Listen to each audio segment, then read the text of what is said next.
Hi, hello, வணக்கம். Welcome back to Trend Breakers Academy. So, இந்த weekend nearby வந்துச்சுனாலே, இந்த இஸ்ரேல், ஈரான், யுஎஸ் இவங்களுக்கெல்லாம் வேற வேலை இல்ல போல. திரும்ப திரும்ப அட்டாக் பண்ண ஆரம்பிச்சுட்டாங்க. இன்னைக்கு ஆஃப்டர்நூன் வந்து ஈரான், யுஎஸ் ஆயில் டேங்கர்ஸ் 2 ஷிப்ப வந்து அட்டாக் பண்ணியிருந்தாங்க. அதில ஒரு இந்தியன் வந்து இறந்துட்டாரு அப்படின்ற ஒரு நியூஸ் வந்திருந்தது.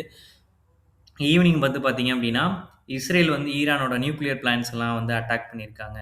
ஸோ, இதுக்கு வந்து பதிலடி குடுக்குறதுக்கு ஈரான் என்ன பண்ணுவாய்ங்க, மிடில் ஈஸ்ட் கண்ட்ரீஸ் அதாவது கல்ஃப் கண்ட்ரீஸ வந்து திரும்ப அவைங்க அட்டாக் பண்ணுவாய்ங்க. ஸோ அவங்க என்ன சொல்லியிருக்காங்க அப்டின்னா, கல்ஃப் கண்ட்ரீஸ்ல உள்ள யுஎஸ்க்கு ஒரு வார்னிங் குடுத்துருக்காங்க. கல்ஃப் கண்ட்ரீஸ்ல உள்ள உங்களோட அ ஆர்மி பேஸ் எல்லாத்தையும் நீங்க ரிமூவ் பண்ணணும். இல்ல அப்டின்னா அட்டாக் பண்ணுவோம் அப்டின்ற மாரி அவங்க சைட்லருந்து சொல்லியிருக்காங்க. ஸோ இந்த வார் டென்ஷன்ஸ் வந்து கீப் ஆன் திரும்ப மாறி மாறி அடிச்சுக்கிட்டே தான் இருக்காங்களே தவிர, இதுக்கு ஒரு எண்ட் கார்ட் அப்டின்றது வந்து இல்ல. ஸோ மார்க்கெட் வந்து இன்னைக்கு எதிர்பார்த்த மாரியே ஒரு gap down opening. But open ஆனதுக்கப்புறம் ஒரு சின்ன செல்லிங் போயிட்டு திரும்ப அந்த 800 ரெசிஸ்டன்ட் ஆக்ட் ஆகி நிக்குது. ஸோ இப்போ ஒரு பேட் நியூஸ் என்னன்னா, மறுபடியும் வந்து மார்க்கெட் வந்து யுஎஸ் மார்க்கெட்லாம் நல்ல நெகட்டிவ்ல ட்ரேட் ஆயிட்டு இருக்கு. ஸோ நம்ம மார்க்கெட்டும் நாளைக்கும் கேப் டவுன் ஓப்பன் ஆகுறதுக்கு நெறையவே பாசிபிலிட்டீஸ் இருக்கு. ஸோ அப்படி பார்க்கும்போது உங்களுக்கு நாளைக்கு நெக்ஸ்ட் சப்போர்ட்டா 23,300 தான் ஆக்ட் ஆகும்.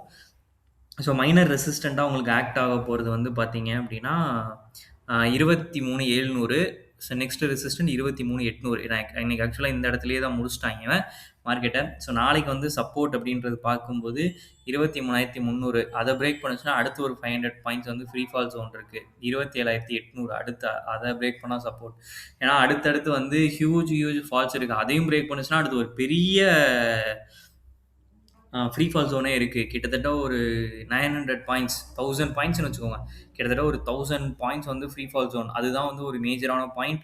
அது வந்து ஆக்சுவலி வந்து பார்த்தீங்கன்னா, எலக்ஷன் போன பார்லிமென்ட் எலக்ஷன் அப்போ அந்த லோ அண்ட் வந்து இதுக்கும் அது டச் பண்ணிட்டு ஆல் டைம் ஹை போயிட்டு திரும்ப வந்து ஃபால் ஆனப்போ மார்க்கெட் கரெக்ஷன் ஆனப்போ அதே இடத்துல தான் சப்போர்ட் எடுத்துச்சு.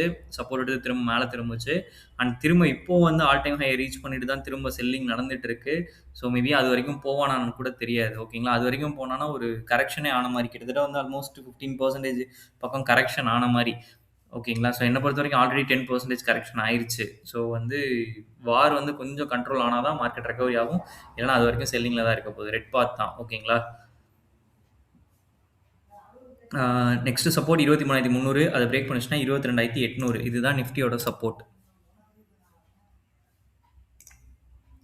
Bank Nifty.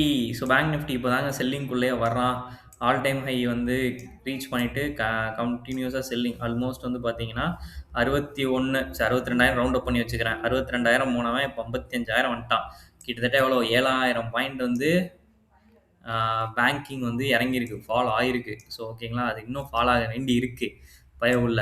ஸோ இப்போதைக்கு நெக்ஸ்ட் சப்போர்ட் அவனுக்கு பார்த்தீங்கன்னா 54,500 இப்போ 55,100ல இருக்கான்.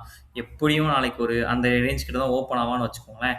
கீழ பிரேக் எடுத்தானா 53,700 தான் சப்போர்ட். இன்னைக்கு அது இன்கேஸ் 57,500லேருந்து மேல எடுக்கிறான் அப்படின்னா 55,300 வந்து ரெசிஸ்டன்ட். ஸோ இதுதான் இன்னைக்கு அடுத்து நாளைக்கு பேங்க் நிஃப்டியோட லெவல். கண்டிப்பா இந்த 2 லெவலுக்குள்ள மட்டும் தான் இருப்பான். வேற எந்த மூவ்மெண்ட்டும் இருக்காது. நாளைக்கு ஃப்ரைடே வேற. எதுவும் பிளாக் ஃப்ரைடேவா இருக்குமா அப்படின்னு சொல்லி தெரியல. பார்ப்போம்.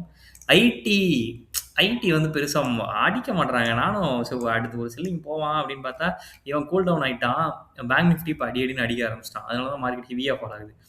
இவன் ஹெவியா ஃபால் ஆனாலும் பேங்க் நிஃப்டி சப்போர்ட் பண்ணி குடுத்து இழுத்து புடிச்சிட்டு இருந்தான். இவன் இப்ப ஹெவியா இவன் வந்து இப்போ இழுத்து புடிச்சாலும் பேங்க் நிஃப்டி ஹெவியா ஃபால் ஆகுறனால அடி அடின்னு அடிக்கிறாய்ங்க நிஃப்டிய. ரிலையன்ஸ். ஸோ ரிலையன்ஸ் வந்து அந்த ட்ரெண்ட் லைன்ல தாங்க இருக்கு. இன்னைக்கு பெருசா செல்லிங் இல்ல.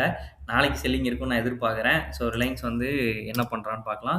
ஹெச்டிஎஃப்சி பேங்க் தாங்க மெயினு. ஸோ அவன் வந்து திரும்ப இன்னைக்கு ஓப்பன் ஆயிட்டு ஒரு பையிங் போய் தான் மார்னிங் செஷன் இருந்தான். ஆஃப்டர்நூன் செஷன் ஃபுல்லா சைட் வேஸ்னால ஒண்ணும் பண்ண முடியல. ஸோ கண்டிப்பா நாளைக்கு கீழ தான் ஓப்பன் ஆக போகுது. 812 தான் சப்போர்ட் லெவல் ஹெச்டிஎஃப்சி பேங்க்குக்கு. ஓகேங்களா? ஸோ இதுதான் வந்து மார்க்கெட்டோட கரண்ட் சிச்சுவேஷன். ஸோ நாளைக்கு வந்து கண்டிப்பா ஒரு செல்லிங் இருக்கும்னு நான் எதிர்பார்க்குறேன். ஸோ பார்ப்போம் என்ன நடக்குதுன்னு சொல்லிட்டு. நெறைய பேர் வீடியோஸ் பார்க்குறீங்க. உங்களுக்கு யூஸ்ஃபுல் கண்டென்ட் போறவங்க ட்ரெண்ட் பிரேக்கர்ஸ் அகாடமி இதுவரைக்கும் நீங்க சப்ஸ்கிரைப் பண்ணல அப்படின்னா சப்ஸ்கிரைப் பண்ணிக்கோங்க. தேங்க் யூ ஃபார் வாட்சிங்.